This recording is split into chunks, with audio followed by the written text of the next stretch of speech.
Everybody Loves Cookies by Neon Zangetsu, Chapter 12. Have your cake. Wait, you've kidnapped me? Is that what this is? Yes. Do you finally understand the severity of your situation now? You're actually being serious. Oh, you stupid bitch. You're dead. Enough of this. My associate will deal with you. Oh, I'm so scared. What you gonna do? Bore me to death? Not your typical kidnapping. Have your cake. Admit it, I won. Oh, Naruto quirked a brow as he bound Raven's leg. What makes you say that? You know damn well why. Her smirk was nothing short of smug. I had that cheeky redhead on the ropes before you. Ah! Raven's rays of dappled morning sunlight spilled through the bedroom window, casting the two of them in amber relief. Propped up on a bed of pillows like the bandit queen she was, Raven Bronwyn squirmed angrily as he tended to her wounds. Spring maiden though she might be, she wasn't fond of pain, least of all the hideous discomfort that came with the fragmented femur.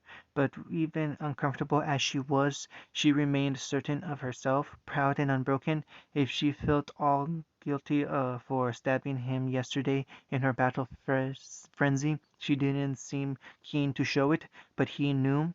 Ever so often those bright red orbs would drift to his stomach, eyeing the very space where she'd run him through. Her lips would part as if to speak, try to form words, only to fail just as miserably. For all her bark, Raven really was a softy these days. She hissed but a little as he set the bone and ran a glowing hand across there thereafter. She was certainly too proud to whimper. Naruto gave her credit for that. Broken bones were nasty things to fix on a good day, and this was a particularly bad break. Maybe she'd landed wrong. Perhaps she'd flung her just a little too hard in his haste to break up her bout with Vanessa. Maybe it was just plain bad luck, and Crow's semblance was to blame for this mishap. Who could say? Whatever the case, it didn't make Raven any less cheeky. She'd only awakened an hour ago, and already she was rearing for a rematch. She'd probably demand one once he fixed her leg. Ah! Raven's pride broke, and she snarled at him as he guided the bone back together. Be careful! Whoops! Gotta watch that. Her scowl softened a touch as Naruto went back to work. Bones were always tricky to heal. Muscle and tissue were easy once you got the hang of them, but if you didn't get the skeletal structure just right, bad things happened. He'd learned that lesson long ago. There were just so many ways for cartilage to heal poorly. Still, he had his undivided attention now. It's not your fault for attacking me, you know. He dipped in for a quick embrace that left her squirming. You lost yourself in that fight. It happens. Raven stiffened, pale face turning scarlet. In the end, she fell back on her default response. I'm telling you, I had her. Naruto hummed absently as he returned his attention to her injuries. I'm sure you did. Hey! She growled at him and batted at his arm. I would have, if you didn't come crashing into our fight like that, and if I hadn't, you would have regretted the outcome. Now stop squirming. He flicked her forehead when she tried to argue again. Unless you want to walk with a limp for the rest of your days. She subsided with a scowl. Bastard. Her words drew a spark of humor from him. Yes, but as you've so often told me, I'm your bastard, said Scowl softened into a slight smirk as she leaned forward to link both arms behind his neck. Her forehead kissed his, and her presence brought with it the faint smell of vanilla. There was another fainter scent there too, one he couldn't identify at first. She didn't give him time to decipher it. Her mouth claimed his in a searing kiss, sending a wave of molten fire shooting through his veins. You really are. Her eyes roved over him as she pulled back, admiring his open shirt. And you're damn lucky I can't stand right now. You'll be right as rain soon enough. His fingers traced her thigh, and she shivered in pleasure. Might require a more thorough inspection later. Ahem.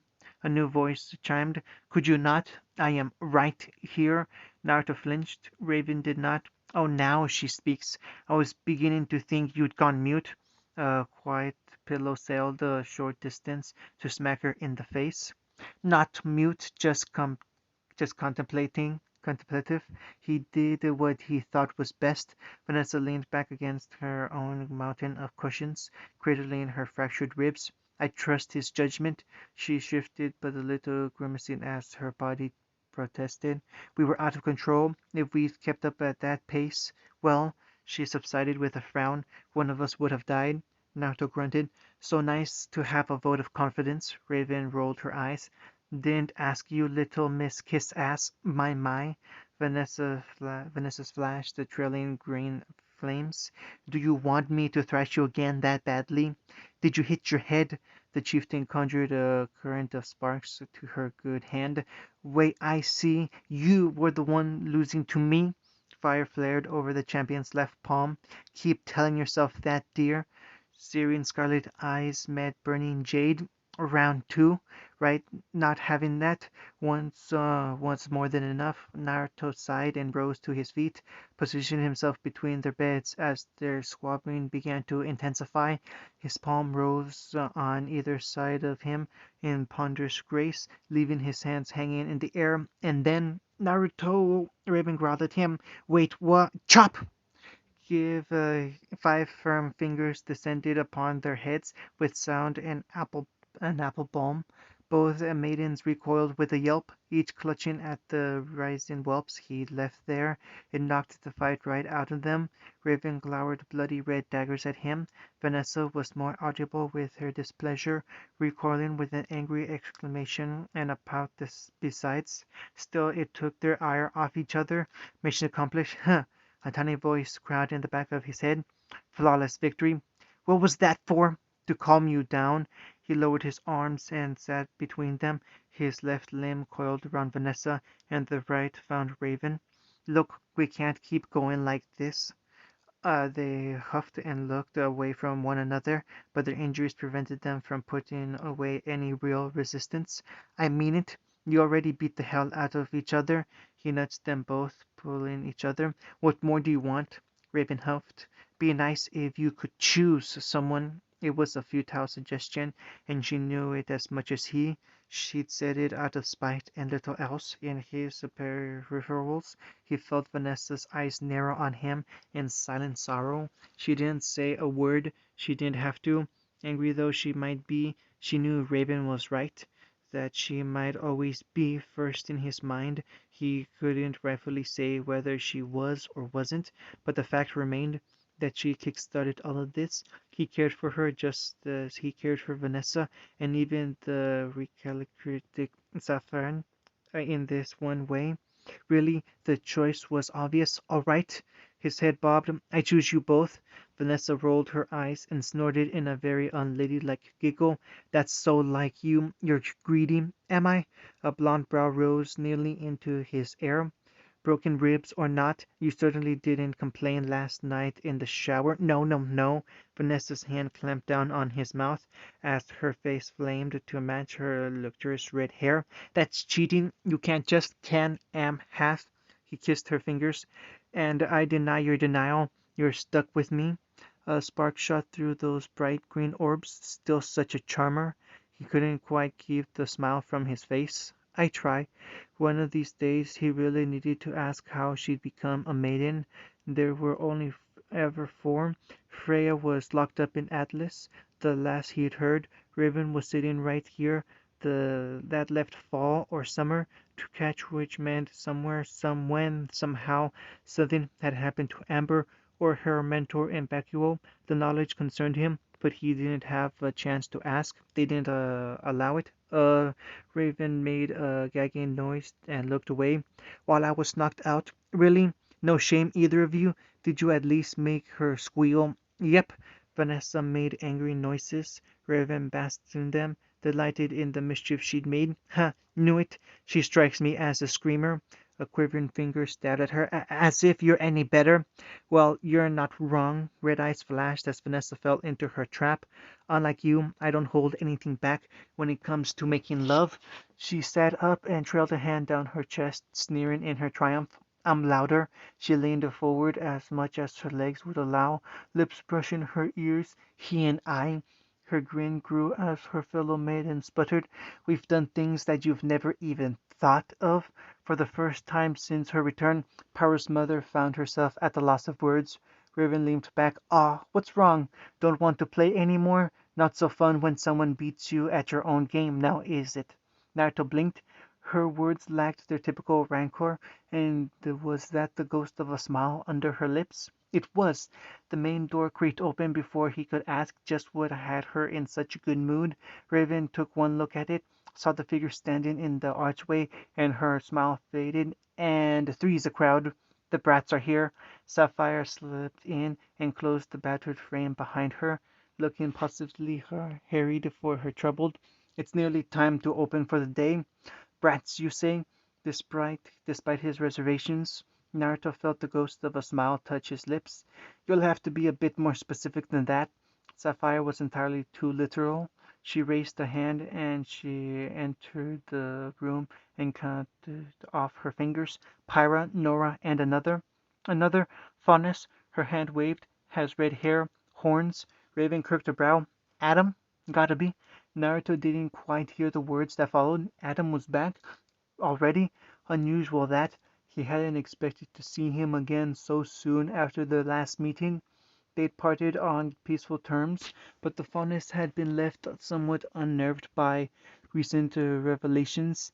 That he was here so early in the morning must want something, that one. He wondered what it was for a moment. Nothing good, probably. It wouldn't do to turn him away out of hand. Said thought shattered as Sapphire flung herself down in his lap and made herself comfortable.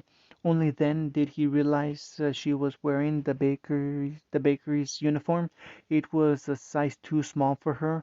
To make matters worse, she'd shortened the skirt dramatically. His eyes bulged. "Why are you wearing that?" "I'm helping," the revived assassin replied with a languid smile. "In fact, I believe I deserve a reward for my hard work." Slim hands cupped his cheeks, ready to draw him in, until Vanessa coughed once more, interrupting them. "And now we come to the next Goliath in the room." Unbowed once more, the redhead leaned forward, her eyes suddenly sharp and intent upon the last member of the party. "Who are you? I don't believe we've met." Naruto knew that wry look in her eye. All too well, it was the same expression she'd worn on their hunts. Raven sank back against her pillows with a smirk. "Here we go." While it could certainly be said that Sapphire Torchwick very much lacked her son's presence and penchant for fashion with drama besides, nevertheless she held every bit of Roman's defiance and more, and unlike her son, she wasn't afraid to shank someone for looking sideways at her. Vanessa would find no weakness here. A keen eye considered the champion for a long moment, then she leaned back against Naruto's chest, lifted her chin in naked defiance, turned her head just so, and smiled. It was not a nice smile. "Why, I'm mother of his child, and who might you be?" Vanessa's smile fractured. "Is that so? Seems someone's been busy."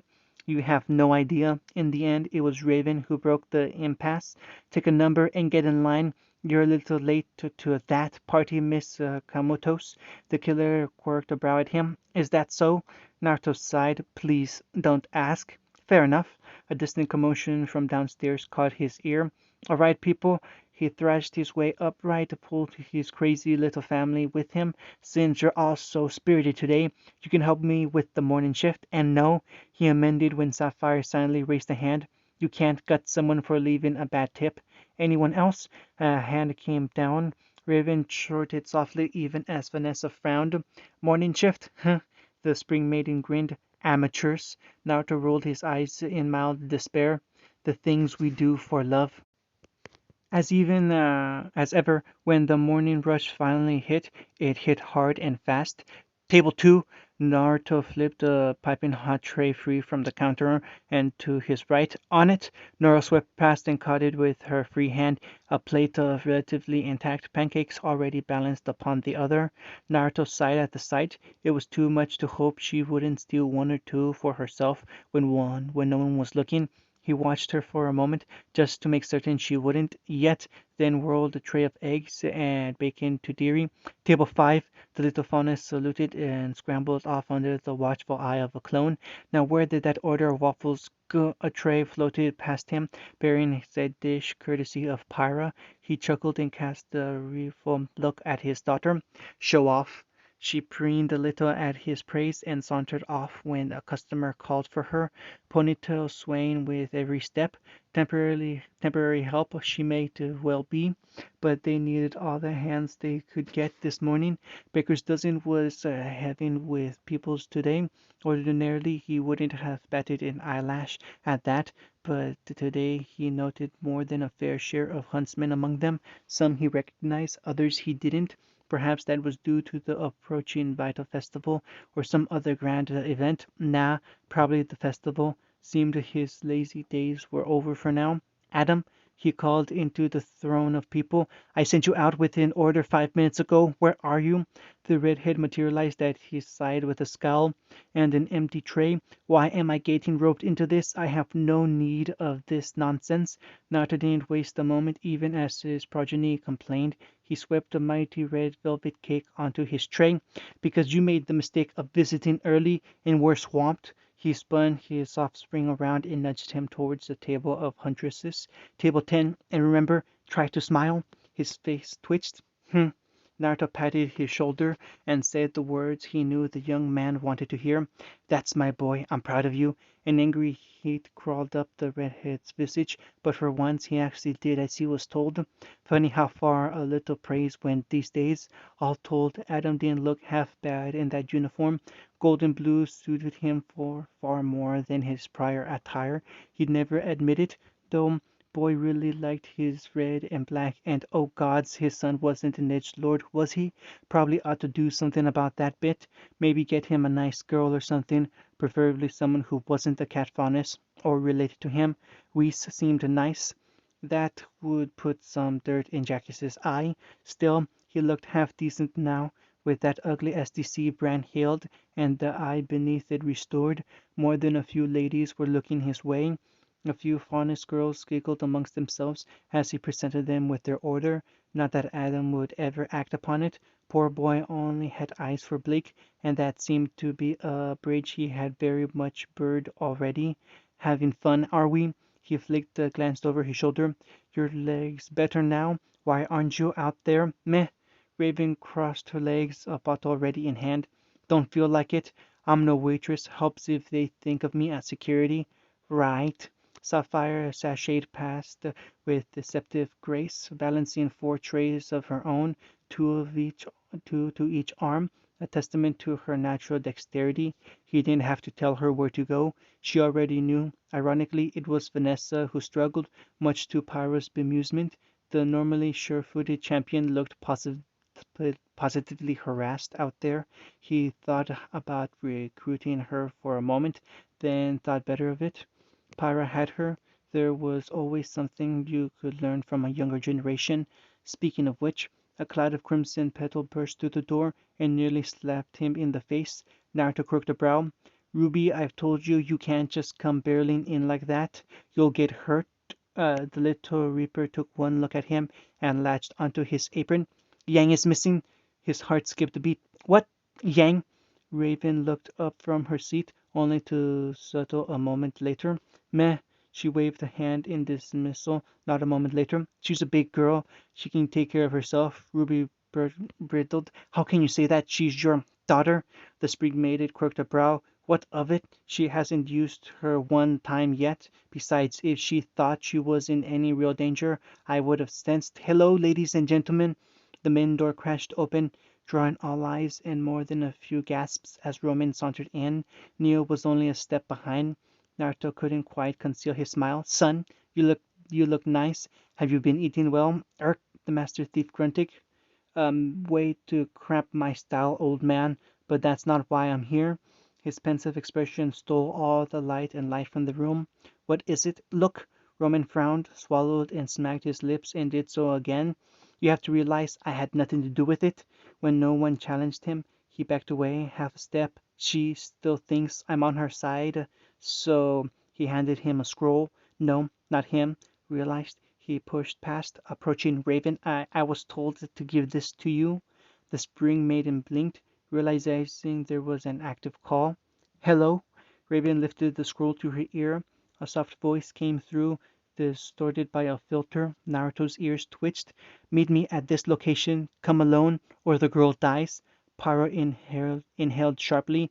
Naruto swore. Oh shit. Raven, just calm down. Raven inhaled, exhaled, slowly. Is that so? She spoke into the scroll with ponderous grace, baring her teeth in an iron smile. For an awful moment she reminded Naruto of a great black dragon curled over a vast hoard of treasure. You do realize you just signed your death warrant? What? But people keep asking if I'm back. She spoke softly, the words a low controlled in the ensuing silence. And I haven't really had an answer. I wanted to leave my old life behind, be something better, you know. She stood slowly, sending the chair spinning behind her. I was tired of fighting a pointless battle in a pointless war. A hand flew to Omen's hilt, thumbing it free from its sheath. I wanted to prove something to myself, prove that I could be better. But now, her gaze rose, eyes gone to sinister scarlet slits burning with wrathful flames. I'm thinking I'm back. The scroll creaked ominously in her grasp. Now listen here, you little shit. Cinder, was it? I have no idea who you're talking about. I am going to give you one chance. Raven was having none of it. Get your filthy mitts off my kid and give her back this instant, or so help me. I don't think you understand. Of course I do. Raven red eyes burned with unholy scarlet flames. I understand that you're a flaming idiot with a death wish. Cracks etched its way across the fragile screen. Fine, she all but spat the word. You had your chance. Now, a low undertone edged its way into her voice, a sharp hiss that tore through the air. You will die screaming. She whirled and flung the scroll against the nearby wall. It shattered like brittle glass. Silence fell across the bakery. Roman found his voice first. So I'm just gonna go stay. Sapphire stabbed a finger at him. You're going nowhere. Someone needs to tell Tai. Naruto pinched the brow of his nose, preferably before he finds out on his own and freaks out. Yeah, about that, a new voice chimed behind him. I've been standing here for the last 2 minutes. Also, got a bone to pick with you. Ruby squeaked. Dad, why are you here? Quiet, sweetie. Daddy's busy. A tan hand closed around Naruto's shoulder and spun him around before he could think to escape. Blue eyes bulged, startled not only to find him only an arm's length away, but at what he found there. Blue eyes met blue, a face not unlike his own, taut and tight with anger. He felt the spark of negativity a moment before it happened, but he just couldn't move. Tai? He frowned, trying to make sense of it all. Wait just a minute. When did you get here? His old friend didn't give him a chance to speak. Clench your teeth. Scarred knuckles filled Naruto's vision. Then his world became stars. There was no pain, even as everyone gasped, even as Raven sprang to her feet, even as his head snapped to the side with the impact. Naruto felt nothing at all. It was almost sad. He'd expected to feel something, and he did, but it wasn't pain. His vision cleared, and an ember of anger turned the world red. To his credit, he tried to keep calm, but it was impossible. Of all the times for this to happen, of all the scenarios he could have predicted, well, this wasn't one of them. His temper slipped its leash. All right, he straightened, looming over him. Suppose I deserved that for putting Yang in danger. His eyes flashed. My turn then. Tai swore. Well, he never finished that sentence. If that first punch from Tai had been blinding, Naruto wasn't even visible. His right arm flickered, and Ruby's father crashed backwards through a wall, then out into the yard. Customers scrambled for cover. For what little good it did them, he paid them no heed. Everyone was shouting, some were cheering, others crying out for him to stop. Naruto ignored them all and strode forward onto the breach. Raven latched onto his arm, and he swept her aside. Ruby tugged at his leg, and he blurred out of her grip. He did not have time for this. Yang was in danger. Yang needed help. This was neither the time nor the place, but his anger persisted, driving him forward nonetheless. He tried to keep his distance from Taiyang, tried to avoid this very scenario. For a time he succeeded. There was a reason he'd stayed away, a reason he had kept all this at bay for so long, and now, with one punch, all that came crashing down. Fine, have it his way. He'd put an end to this nonsense once and for all. Truth and consequences be damned. We both know that's not the reason you punched me. Just outside, Taiyang stumbled upright. He turned his head aside and spat out a bloody tooth. Do you know the real reason? Suppose I do. You're right. He began to roll up his sleeves. This has been a long time coming between you and I, but you know what they say. Gritting his teeth, he stormed out into the yard after him. Real men talk with their fists. Previews. Their fists collided and the earth ruptured. Sapphire frowned at Nora. You look familiar. The grenadier wrinkled her nose and looked up at her. So do you. A bit of sweat, a bit of silence followed, and then, Mom? Roman swore. No, no, no, no. This is not happening. Tell me this ain't happening. Neil clapped gleefully. Yang leaned back in her chair and grinned. You're dead. Hit her again. The blonde brawler only grinned. Go ahead. See what happens. Black-eyed Blake eyed the offered hand like a poisoned wasp. What do you want, Adam? I am offering you a truce. A truce? After what you've done? All that I've done has been for the good of the... Her palm cracked across his face, snapping his head to the side. She regretted her actions immediately, if only because his eyes flashed. I am trying to make amends, Blake. His voice emerged as a low growl. Do not test me. Hey, Naruto's head poked around the corner. Now is not the time for this. Don't make me lock the two of you in a closet. A swirl red portal sliced through the air. Raven stepped through. You've come to die. Tyrion tittered softly. Don't mind me. I'm here to shake things up a little. His stinger stabbed down. End of chapter 2.